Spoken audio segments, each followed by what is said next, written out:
We'll be right back. First, Craig, with what's coming up next. Got some good stuff out there. That is right. We're here today at the National Museum, World War II aviation, gearing up for today's big Air Force Academy graduation.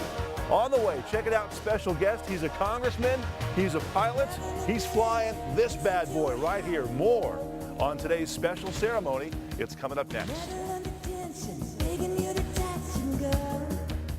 So much. Recent federal budget cuts were looking to ground a longtime Air Force Academy tradition. Yeah, graduating cadets now will have a ceremony for the ages today. And Craig Coffey with his amazing pilots out there and historical planes. Craig, this is really cool.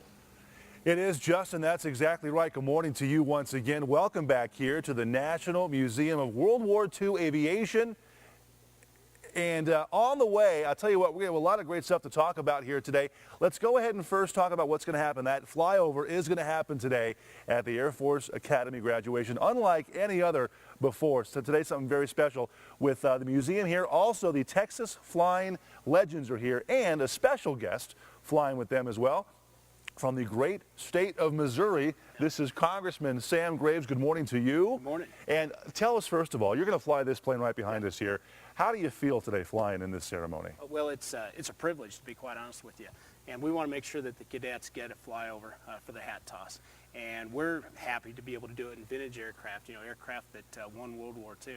So we're pretty pumped about that, and I think the cadets are going to enjoy it too. Let's talk about this plane you're going to fly. Tell us, first of all, what kind of plane this is. It's a naval plane, right? Yes. And this has actually seen some action. Yes, this is a combat veteran. It's a Grumman Avenger, TBM Avenger.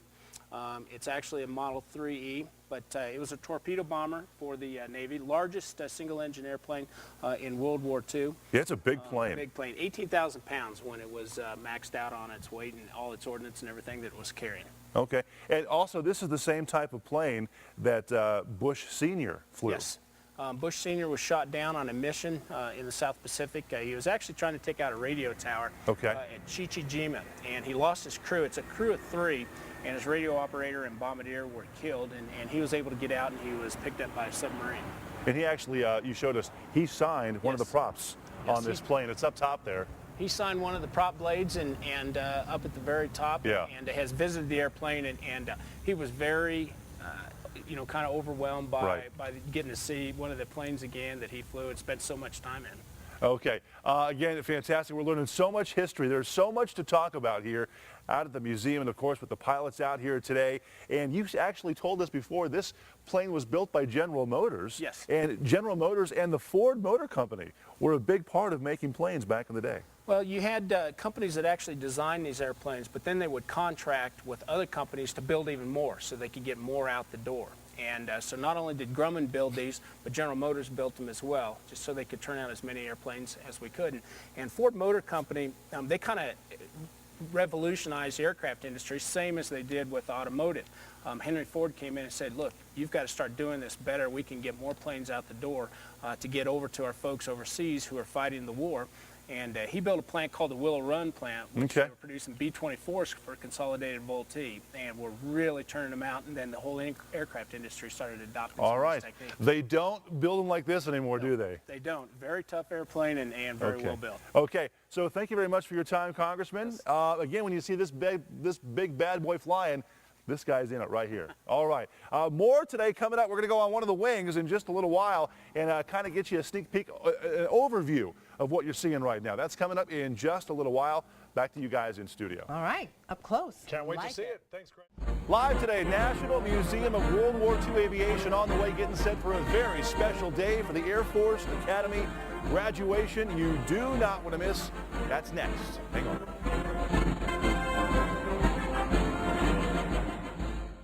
Hey, they were part of what is known as the greatest generation, and the high-flying heroes of World War II are back in action again. Yeah, this is such a cool program for the U.S. Air Force Academy graduation. Craig Coffey all morning long has been talking about it. History coming to life. Yeah. Good morning, Craig.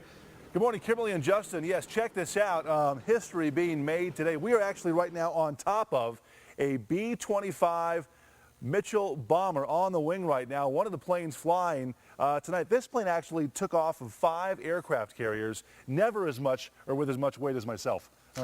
on the plane before. With us right now, this is Bill Clares. Good morning to you. Morning again, And Craig. you're here with the museum, the National Museum of World War II Aviation, also Westpac Restorations. Your company, you specialize in restoring these planes, That's correct. right? What goes into that? A lot. You know, we relocated out here to Colorado Springs about 5 years ago, and we've got customers all over the world that we're building airplanes for, much like the Texas Flying Legends people. Yeah. Not that we've done anything for them, but, you know, those type of people. Okay, so you're going to have some planes today. Also, the group from the Texas Legends, they're going to be flying today, doing this flyover for the Air Force graduation, the cadets out there, which I think has got to be a thrill for those cadets, because this is going to be a graduation unlike any other we've seen, right? Obviously, I mean, this is a piece of history now. You Yeah. know, as soon as it's over with, people are going to look back and say this is a first-time event, and what a befitting way to do it. So. Okay, let's talk now quickly about this B-25 Mitchell bomber here on top of the wing right now, and you're going to fly this plane today, That's correct. right? Okay, so I'm not going to put you in danger by being on this wing right now, am I?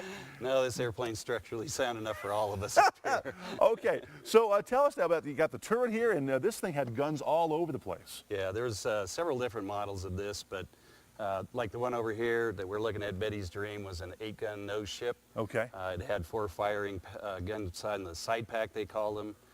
They were used for strafing. This airplane here had a turret on it, but it also had, you know, the bombardier's nose, so this Right. was used more for aerial dropping of bombs. Okay, what's so cool about what's going on today is that you can actually come out to the museum today, and which is on the same property as Westpac Restorations, right by the airport off of, is it Aviation Way? Aviation Way, Okay. 755. You can come out here, you can see these planes up close and personal, and see them take off and land, fire up. It's all a good thing. What time does all the action start? Again, we're going to fire up probably around 11:30 to go out and do the hat toss, and Okay. then we'll be back probably about 1. We're going to refuel all of the airplanes for the Texas Flying Legends. They'll be departing probably an hour after that. So if you want to come out and see it, this is the last day for the Evolution. So Okay. get But out there's here a and see lot it. to see here. There's a ton to There's see a here lot along to with see the and take museum. in. A That's lot of right. emotion, too, Absolutely. out here as well. And speaking about that emotion on the way, we're going to see up close and personal a Japanese Zero. That's correct. Yeah? One of few that are flying in the world today. Okay, we're going to talk about that and see that coming up next. Back to you guys in studio. Hey, Craig, a quick question for those guys out there. I know that the Thunderbirds before they would time it right for the caps to be thrown. Are they going to Right. do sort of the same thing with that, with the guys on top of the stadium and radioing down to them? You're doing the same thing with the timing, right? With the officials at the stadium as far as the hat toss, flying over, That's correct. all the good stuff. Yeah, so it should be seamless, the exact same thing, only a little more nostalgic this time. Yeah. Not quite as fast Than as the Thunderbirds, and not quite as fast. That's quite as low okay. either. Okay, should be easier for a camera shot this time. Exactly. Yeah.